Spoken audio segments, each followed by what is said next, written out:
Oh, Laudetur Jesus Christus. Thank you very much.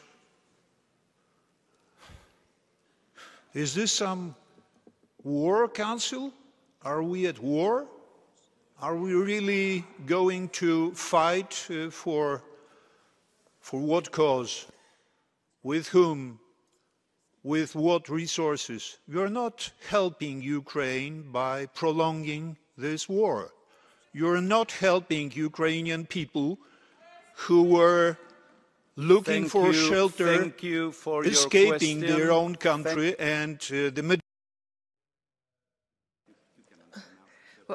Well, dear colleague, it wasn't really a question, but let me assure you that this Parliament, up until the beginning of this illegal war against Ukraine, has been quite united to make sure that we both military, but also in infrastructure and financially support the people of Ukraine, who clearly stated they want to be part of a free Europe and not to be part in the future of a Russian Federation where there is no democracy and no freedom of speech. Thank you very much. Thank you very much. Our next speaker is Mr. Vistisen for 2 minutes. This is my video update on this Sunday midday, September the 22nd. Let's talk about some news, and let's start things off with, oh boy, a war. We are getting very close to a war in the Middle East. I'm sure everyone is following the developments of what is happening in the Middle East between Israel and Hezbollah. Strikes into Lebanon, Hezbollah strikes into Israel. And the one retaliation after the other retaliation, the one strike after the other strike. And we are moving very close to an all-out war. So it looks like we will be heading towards a very big war in the Middle East that could potentially bring in Iran, and then could potentially bring in the United States. So that is what is happening in the Middle East. That is the top story for today. I don't think I need to get into any of the details of what is going on and what has been happening in the Middle East as we escalate towards war. We all know what we're heading towards, and we're heading towards a big conflict very quickly.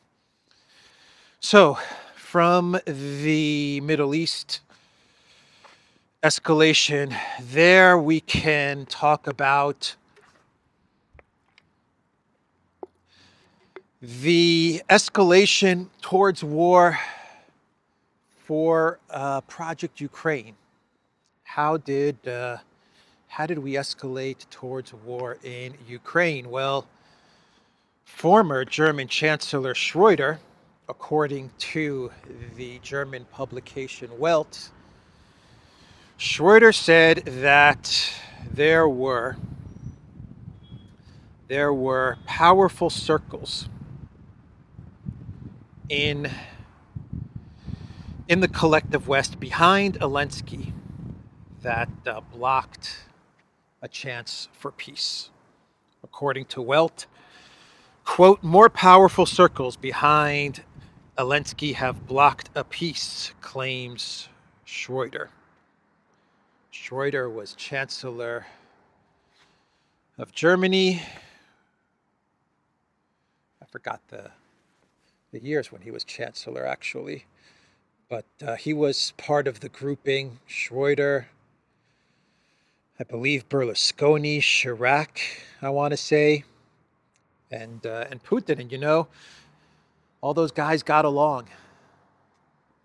That was when Europe was its most sovereign, I guess you could say. And Schröder absolutely got along with Putin. They were friends. They are friends. And Schröder said in this statement that it didn't have to escalate to war.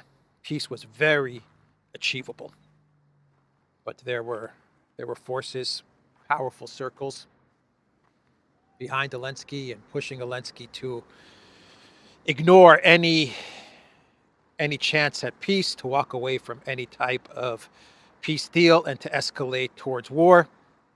Schroeder said in this statement that the West, they believed that they could deplete Russia and eventually break Russia by using Ukraine. So that is what Schroeder said, and we can now talk about what Bojo the Clown wrote in The Spectator. Now, oh boy, I don't know if I should I read some of what Boris said? First of all, Boris confirms our reporting on the Duran, reporting from Alexander, reporting on this channel over the past couple of days, which is that the plan, the victory plan, is indeed weapons, money, and entry into NATO. Boris has confirmed that in this piece that he wrote for The Spectator with the title, "It's Time to Let Ukraine Join NATO." Hasn't the world suffered enough, Boris Johnson? Hasn't Ukraine suffered enough from what you did in March 2022? Hasn't everyone suffered enough from the likes of Boris Johnson? Nope. Boris says nope. Ukraine hasn't suffered enough. The world hasn't suffered enough. I need to push towards World War III nuclear escalation. Yeah, that's what I need to do as Boris Johnson. So I think I will read you some of what Boris wrote here. Basically, Boris says that the way to defeat Russia, it's actually over for Russia. He says it's game over for Russia if the collective West does three things. Three-part plan: long-range missile strikes, $1 trillion, actually half $1 trillion, but he then says just make it $1 trillion to Ukraine in a Lend-Lease type of program, and NATO entry. That is the three-point plan from Boris Johnson in order to finally defeat Russia and bring peace and balance to the world. Long-range missile strikes, $1 trillion, and a NATO entry. So let's see what Boris is saying here. Let's go to the Spectator article where Boris says Putin's bluster and saber rattling turned out to be nonsense because in reality, he is the one who fears escalation. Indeed, one of the very reasons the Ukrainians have been able to mount their astonishing operation in Kursk is that after more than 6 months of agonizing delay in Congress, the $60 billion of U.S. supplemental assistance is finally getting through. Yes, Boris, the astonishing Kursk incursion that has resulted in, 15,000 of Ukraine's best soldiers annihilated and thousands of pieces of U.S. military equipment destroyed by Russia. And now the latest reports are that the Ukraine soldiers are trapped in Kursk, basically in the Sudza village, and they can't go anywhere. They can't get out. They can't move forward. A complete annihilation of the Ukraine military and collective West weapons in Kursk. But according to Boris Johnson, this was an astonishing operation. He then says we need to stop the pathetic game of grandmother's footsteps with Putin. We need to end the delays. We need to drop the mantra that we are with Ukraine for as long as it takes, which now makes Ukrainians groan. We need to get it done and get it won. We need to get it done and get it won, says Boris Johnson. He says we need to show that we are serious, first by giving the Ukrainians the right to use the weapons they already possess. It is mad and cruel to insist that they try to protect themselves against bombardment with one hand tied behind their backs.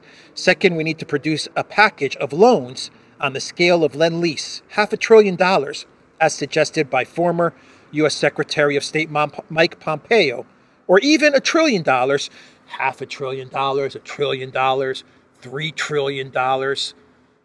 Didn't Mike Pompeo say $20 trillion? I don't, just make it $50 trillion. Third, and most important of all, we need to end the ambiguity that has dogged Ukraine since the end of the Cold War and give final institutional expression to the destiny the Ukrainian people have chosen. We need to get Ukraine into NATO now, and I mean now. Actually, before the Maidan coup that the Collective West started, that the Collective West achieved in 2014, before the coup, there were polls, maybe even after the coup, actually, there were polls conducted in Ukraine which showed that a large majority of Ukrainians did not want to enter NATO. They had no interest in entering NATO. So take that, Ojo. He then says there's a way of doing this. We could invite Ukraine to join NATO before the war is even over, echoing what Zelensky said. What Zelensky was hinting at the other day and what Bloomberg reported on yesterday. That is because we could extend the Article 5 guarantee to all the Ukrainian territory currently controlled by Ukraine, or at the end of this fighting season, while reaffirming the absolute right of the Ukrainians to the whole of their 1991 nation. We could protect most of Ukraine while simultaneously supporting the Ukrainian right to recapture the rest.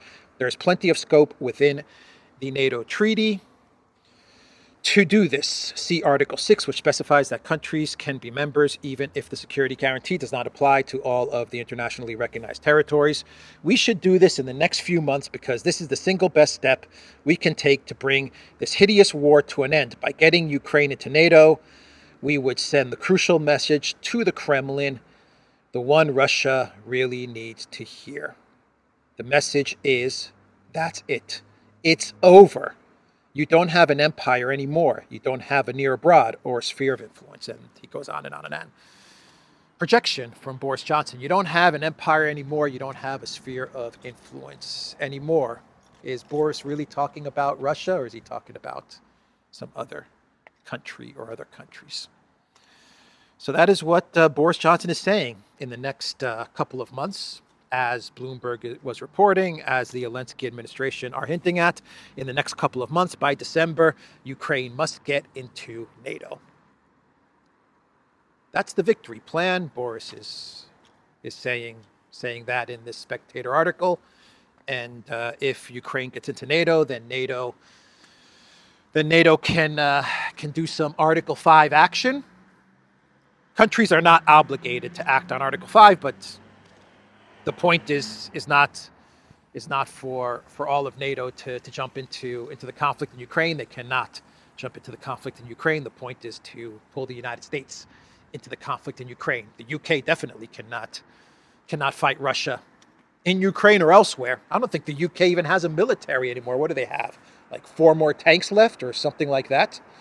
But the whole point of this is to suck in the United States into a conflict in Ukraine to fight Russia. That's the whole point of this, to send American weapons, American soldiers into Ukraine to fight the Russians on behalf of Boris Johnson and Zelensky. That's it. That is the plan. That is the victory plan. To get America, to get the United States to do the fighting, to fight the Russians, which would eventually lead to nuclear war, nuclear escalation, most likely would lead to a nuclear escalation. So that's his plan. That is Boris Johnson in The Spectator. Give them $500 billion. No, give them $1 trillion. No, give them $10 trillion. And 10% for the big guy. And 10% also for the clown. Which clown? Zelensky or Boris? Or both clowns. 10% for both clowns. How did Boris Johnson ever end up as prime minister of a country? Any country. How did he end up as prime minister of any country, this guy?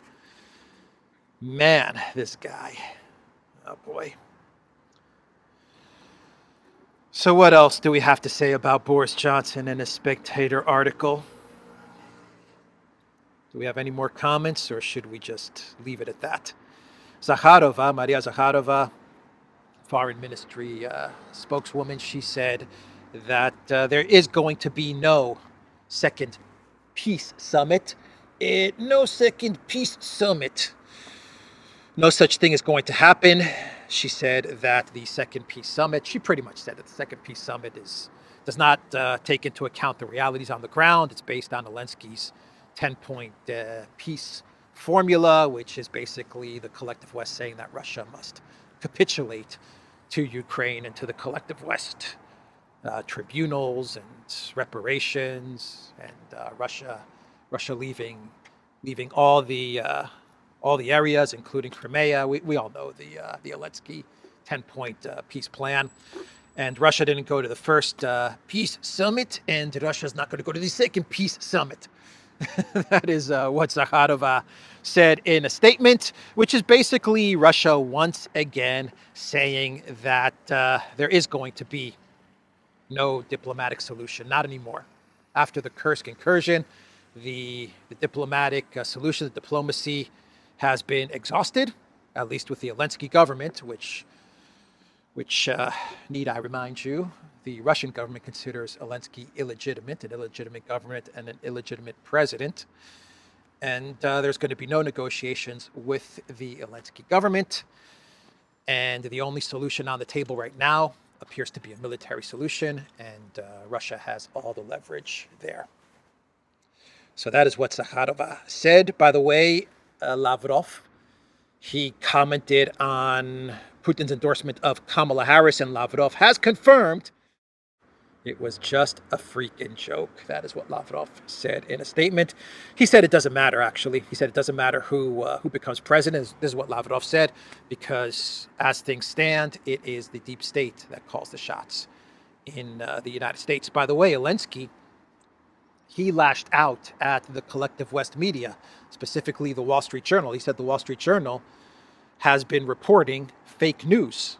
The article that they put out a couple of days ago, where the Wall Street Journal claims that 80,000 Ukrainian troops had been killed in the conflict and around 400,000 were wounded, according to Zelensky, is fake news. Reporters asked Zelensky on Friday to comment on the Wall Street Journal's estimate, and he said 80,000. That is a lie. The actual figure is much lower than what has been published, significantly so. Zelensky claimed 6 months ago that the casualty number was 30,000. So he is saying that it's much lower than 80,000, which brings up so many questions, right? The Wall Street Journal was actually trying to cover up for Zelensky by putting out this number of 80,000. Everyone understands that the number is magnitudes higher. Wall Street Journal was basically trying to cover for Zelensky by lowballing the number, right? And that still wasn't enough for Zelensky. He still comes out and calls the Wall Street Journal fake news and saying that they lied. But if you go by Zelensky's figures, if it's lower than 80,000, then why 5-6 waves of mobilization? Why the videos of vans putting people off the street, taking people up off the street and throwing them in vans and then throwing them to the front lines? Why begging? Why begging the European Union to send back Ukrainians living in Europe? Why are you begging the European Union to send back Ukrainians back to Ukraine so that they can be sent to the front lines?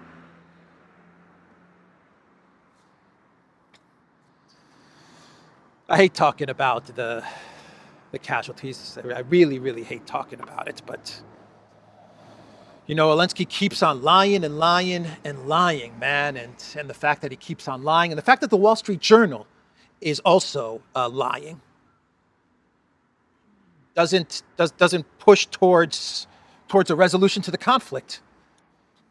Because the Wall Street Journal is lowballing. Zelensky is saying it's even lower than that. And there are a lot of people who are reading these articles or listening to Zelensky, and they think that Ukraine is winning. Ukraine is crushing the Russians, and the war goes on and on and on, and we all know the number is much more catastrophic than what any of these guys are reporting.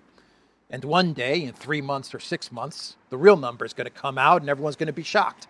Or at least the people that are buying into the Wall Street Journal and into Zelensky's statements, they're going to be shocked. They're going to be saying, wait a minute, you guys said 80,000 and he said 30,000. Why are we getting this number out now? Anyway. Yesterday, Russia, according to the Russian Ministry of Defense, they hit a ship that was transporting weapons to Ukraine, a Collective West. From what I understand, Collective West weapons were on a ship, and the Russian military destroyed this ship. Most likely in the Black Sea, though, we have not received confirmation as to the location of this ship. But the Russian Ministry of Defense is saying that they hit this ship carrying ammunition to Kiev, a dry cargo carrier delivering missiles and ammunition. This is what the Russian Ministry of Defense is reporting. Hungary was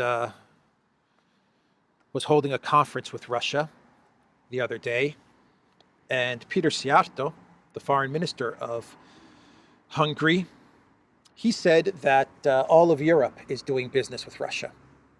He said the one difference between Hungary and the rest of Europe is that Hungary doesn't do it in secret. Hungary is transparent, and they're not hiding, and they're doing business with Russia because Europe needs to do business with Russia. Europe needs Russia. It would be good for Russia to cooperate with Europe. Hungary doesn't try to hide this.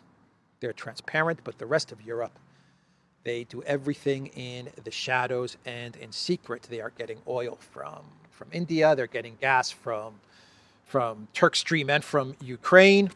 And they try to hide it by saying that the oil is being transported via this company and that ship. And it's not really Russian oil. It's something else. But Szijjártó said, here I would like to disappoint the idealists, as the situation is that everyone in Europe is doing business with Russia. Szijjártó said in Budapest on Friday, the difference between us and the others in general is that we speak honestly and openly about this issue. All of Europe does business with the Russians, but some deny this. We don't need that. That's a real foreign minister right there, Peter Szijjártó.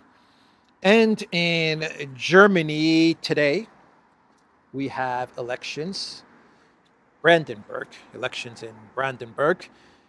This is Pirate Schultz country. This is Pirate Schultz area. And from what I understand, the Social Democrats, they have been winning in Brandenburg for the last 20 years. This is their stronghold. And the latest polls, they are showing that the Social Democrats and the AfD are in a dead heat. They are neck and neck in Brandenburg. The Social Democrats, the largest party in Chancellor Olaf Scholz's three-way coalition government, are hoping to maintain control of their stronghold in the face of rising support for parties on the extreme right and left. If the Social Democrats lose in Brandenburg, where Scholz himself has his constituency, it would be seen as a bad sign for him a year before federal elections are due to be held. If Scholz loses Brandenburg, he is freaking toast, man. The pirate is walking the plank. If he loses Brandenburg, the pirate is walking the plank. Scholz, you are done, man, if you lose Brandenburg to the AfD. So these are huge elections for Scholz. Absolutely huge elections. And speaking of elections, we have the elections in the United States. Right around the corner, the elections in the U.S. And Kamala wants a second debate. She didn't want a second debate. She didn't want a first debate. She got a first debate. She didn't want a second debate. Now she wants a second debate. But she wants a second debate, but without Fox News moderating that debate. The whole thing is just getting really, really confusing. But Trump is saying there's going to be no second debate. So Kamala now wants a second debate. Obviously, internal polling, forget about what you're seeing from CNN and the New York Times and the polls that they're feeding all of us. The internal polling must be really bad for Kamala Harris. That's my sense of things. And listening to other analysts who know the situation much better in the United States than I do, the general feeling, the sense is that the internal polling that her campaign is looking at is not good. And so they are desperate for a second debate. They probably want a second debate because they believe that she did so well in the first debate, and that in the second debate she could deliver the knockout blow to Trump. No, she can't. She cannot deliver a knockout blow. I don't think Trump could deliver a knockout blow to Harris. It's everyone is pretty much set as to how they're going to vote. There's a small percentage of people that are probably one way or the other. That's probably who's going to decide the election. Most likely turnout, actually, is going to be how the election is decided. But anyway, she is now pressing for a second debate. I believe that the Trump campaign at first they said no right after the first debate. Then Trump hinted that perhaps we could get a second debate. And I believe the Trump campaign signaled that they would probably be game for a second debate, but they want Fox to moderate. And Kamala said no chance. I don't see what the problem is with Fox. My sense of this is that Fox would not be so Trump friendly and hostile towards Kamala. I don't think that Trump would be like that. Fox would be like that. They would probably be pretty fair for both Trump and Kamala. But she doesn't want Fox. She probably wants CNN or ABC or NBC or MSNBC. Trump should, I said this about 2 weeks ago. I actually called this 2 weeks ago. I said, no second debate. You're not going to gain anything out of it anyway. I don't think either side gains anything out of a second debate. But I said, no, Trump should not do a second debate unless Fox moderates or Tucker Carlson and Elon Musk moderate the debate. That's the only way I would agree to a second debate if I was the Trump campaign. And the Trump campaign is saying no second debate now. Trump actually at a campaign rally, he said it's too late. And he's right, it's too late for a second debate. Trump has actually already done 2 debates, one with Biden and one with Harris. So there's no need for him to do a third debate. For him, this would be a third debate.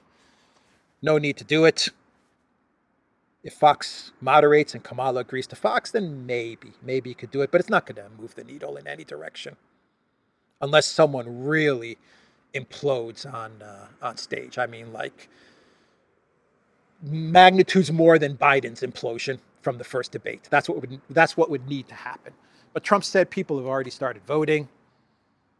It's not going to make a difference. A second debate anyway.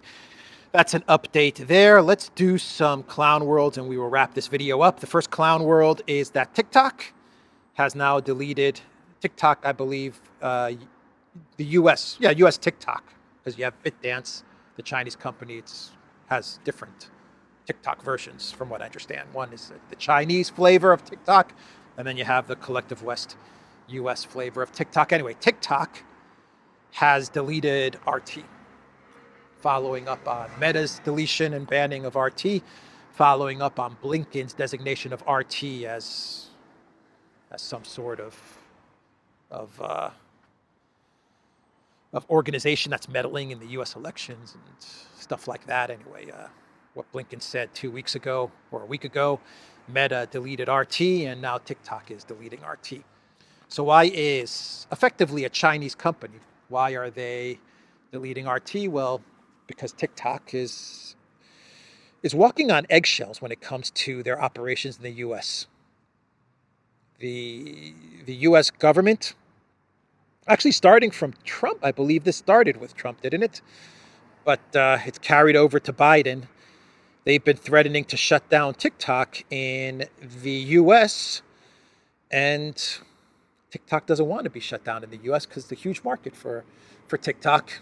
And so they're finding themselves having to be overly aggressive when it comes to banning and censorship. Whatever the U.S. government wants to be banned and censored, they have to go along with it, and sometimes they have to do even more when it comes to banning and censoring, because They're constantly worrying about being banned in the US. You see, TikTok should have just said, you know, we're out of the US market.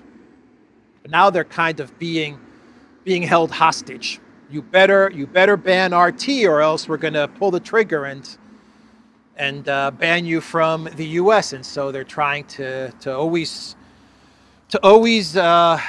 please the US government by censoring whoever they tell them to censor, so they can avoid being banned in the West. Anyway, that's the clown world there.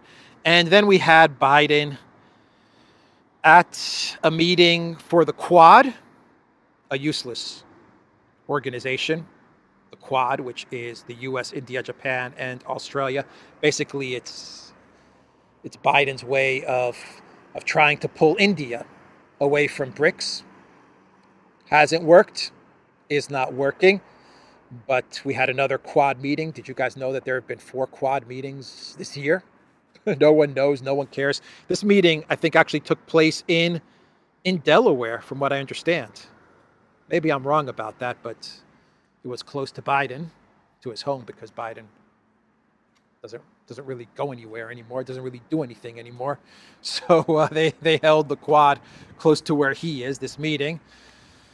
Biden, of course, he messed up during his speech.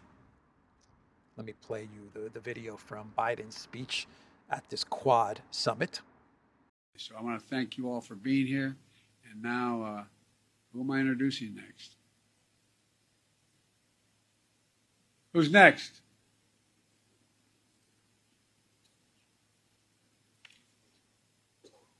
Distinguished guests, the Prime Minister of the Republic of India. And that was Biden speaking at this Quad event. And the statement that came out of the Quad, now keep in mind, this whole organization, the goal of this organization is to try and pull India away from BRICS. That's the whole purpose of the Quad. And the statement that they put out with regards to Project Ukraine fails to condemn Russia. We reiterate, this is the statement, we reiterate the need for a comprehensive, just, and lasting peace in line with international law, consistent with the purposes and principles of the UN Charter, including respect for sovereignty and territorial integrity. The statement read, we also note the negative impacts of the war in Ukraine with regard to global food and energy security. The declaration also said the use or threat of nuclear weapons was unacceptable in the context of war. But the declaration, the statement from the Quad, did not condemn Russia or Russia's actions in Ukraine. Why did it not condemn Russia or Russia's actions in Ukraine? Very simple. India said no. India said we're not going to sign off on this joint statement if it condemns Russia. So the whole purpose of the Quad, which is to peel off India from BRICS and from its friendship with Russia, continues to fail. So that's the clown world. That's the video, everybody. The Duran.locals.com. We are on Rumble, ODYSEE, BitChute, Telegram, Rockfin, and Twitter X. And go to the Duran shop, pick up some merch. The link is in the description box down below. Today I'm wearing a Reverse Gear t-shirt. You can pick up a Reverse Gear t-shirt from the Reverse Gear shop, reversegearshop.com. I believe I'll put a link to the Reverse Gear shop down below as well. Take care.